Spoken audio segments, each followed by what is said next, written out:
Hey guys, MC Mura here, and today we're gonna talk about how you can succeed as a grappler players in fighting game. As a grappler player, I guess, not players. Grapplers are a very popular archetype. I feel like a lot of people really like them. A lot of people hate fighting against them, but they are popular. However, for many, they can be very difficult to pilot, especially at high level. Grapplers, I think, are the most difficult archetype to play at the highest level of play, in my opinion, right? Because they rely a lot on this. Grapplers are all about this. They're all about the heart, the reads, and the mind games. Now, I played a ton of Grapplers all over the years. Today, I'm playing Manon. Street Fighter V, I used to play Armika a ton. Street Fighter 4, I used to play Abel. Even in other games like Injustice, I played Bane. In King of Fighters, I played Chermi. So I've been playing Grapplers for a lot of time, right? And the thing about Grapplers, the most important thing is knowing when to suggest an audition and sweep the opponent, when to go for the command grabs. Now they come in different varieties. You may have someone who got a little bit of speed like Manon, although not really, or one who is more tanky like Zangief, but there are basic concepts with grapplers in general that if you understand, you will go far with them. So the first things that you need to know about grapplers in general, and this will most likely be a thing in all fighting games, is that grapplers are characters that need to take risks. If you're someone who is picking up Manon, Zangief, Lily, understand that you will need to take risks. So for example, if I'm using Manon is a character that got amazing normals. She got this crouching medium punch, standing medium punch is terrific, heavy punch is a good wave punishment, standing heavy kick, all of that. But the thing is, an opponent who is fighting Manon is likely gonna try to keep away. So for example, if let's switch over Zangief now, let's say we're fighting Luke, right? If my opponent is Luke, what is likely to happen is he's gonna try to cower away from me and try to like run away or play a keep out game. Right? This is typically what happens. So the first objective as a grappler player is to get them to play your game. And this could be done through a number of ways. Typically, you want to get them to the corner, and once you got them to the corner, you don't want to be right up close like that because they can just jump over you. Grapplers typically have amazing buttons, so just caging your opponent like that is amazing, because then like they might try to throw a normal, you get a whiff punish on them, or they're just sitting there and they're kind of scared, and this lets you walk in range and go for a command grab. So typically cornering them is really good, right? But like I said, typically they will try to keep out. So how do I get them to the corner? Well, in the case of a character like Manon, if the opponent is doing a lot of keep out, she is one of these characters who can take risks. Like I said, you got this and you got this, right? And stop doing drive impacts, please, Mr. Luke. Yes, these are risky options. Yes, if the opponent happened to block them, you are getting punished. But I just want one thing. As Manon, I just want one thing. And that thing is, I want this dude to crouch down back. If I got Luke to down back, I won. I won. Even if he did this and I got punished, now he will be considering it, and if he's doing a lot of down back, then he is likely gonna try to fish with normals, and then I can get a whiff punish or even do stuff like dash up into command grab, right? With other characters like Zangief have amazing whiff punish tools, right? He got his sweep, he got the jumping medium kick, his kind of like dive kick. Zangief also got a lot of tools to keep the opponent pinned in place, right? So this is something that is a little bit different from character to another, but typically you wanna force your game plan. This will take some risks, like I said, sweeps, the overhead, the jumping heavy kick. I need to vary my approach here, play a little bit smart, but also throw some of this in to make the opponent respect me, make them think about it, make it a part of their mental stack, right? This is vital for grapplers. I know that especially once you're beginning, you're like, oh, this is scrubby, don't ever do it. No. Always playing safe for grapplers gets you nowhere, because their core gameplay is going for the command grab, and that in of itself is a big risk. Now, the other thing that you need to know with grapplers as well, go for the command grab.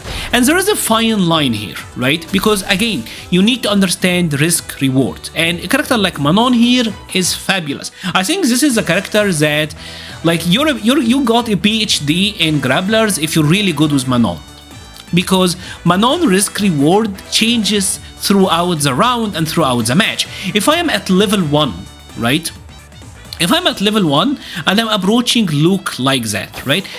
Going for the command grab is too risky given the reward, right? Doesn't mean that you should never do it.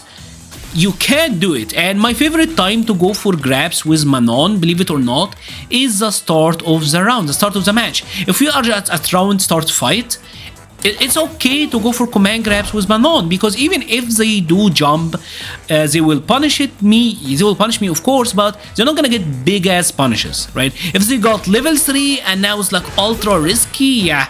Now if I got hit, I explode. But you know what? At round start, round 1, it's not a big deal, right? And I get to build my medal level. But in general, with a character like Manon, here is what you need to know, right? If I'm at level 1 here, start of the match, and I go for a command grab, this does 2k damage, and I don't really get Oki. I get a level up, I get a medal, but no Oki. Risk reward here isn't that fantastic. As a matter of fact, most of the time your opponents will actually take the command grab, because it is better than taking the actual hit. If they got hit, if I hit Luke here, for example, I can go for a combo like that one, 18600. Now I got him to the corner, or I can go for the slow slide, right? And this puts me like in a fantastic Oki situation. Yes, the damage output here isn't great, but as a Manon, getting the hit here is actually better than going for the command grab, right? And this is where you have to assess your opponent. When you're fighting with a Grappler, I actually like to go for, or fighting as a Grappler, I like to go for a command grab early on, because this will get you to see like how they react. Are you fighting someone who's antsy? Are you fighting someone who will always try to jump or always try to escape?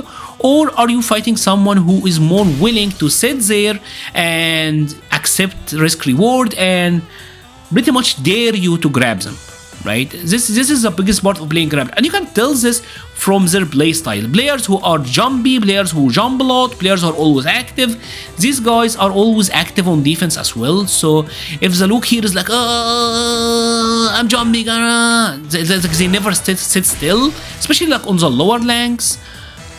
It's not worth it. It's not worth it going for the command grabs against them. Let's go for the head grabs, because the head grabs then are like a more enticing option, right? I will get the damage and do it a little bit safer.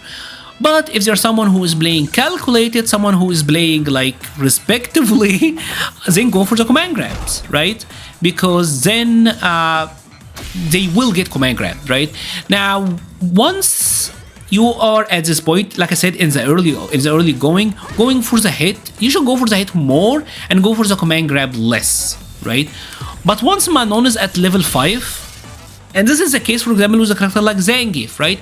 Once I got like mad damage on deck, here if I got a command grab with Manon, this is like 3700. This is insane, right? But if I got the combo, even if I use meter, 23, you get way less. Yes, I did some corner carry, but I'm getting way less damage than I would if I got in the command grab. And this is where the situation kind of flips, because yes, now risk reward is in your favor. You are likely getting more damage if you landed the command grab. Typically your opponent will be much more scared once you are at a high level, and this opens up the door for hits, right? So funny enough, when risk reward isn't great, typically a smart opponent will take the grab, and that's where it works. Otherwise, when it is more beneficial for you to grab, they will likely try to escape. And this is where you have to switch it. Again, you can never be totally sure. You can never be totally sure, and you're gonna have to get a feel on your opponent. And hey, even if you did a command grab and they jumped, that is still that is data that told you that this is an opponent who is thinking about a command grab. So maybe I'm not gonna do it right away the next time and go for the hit, right?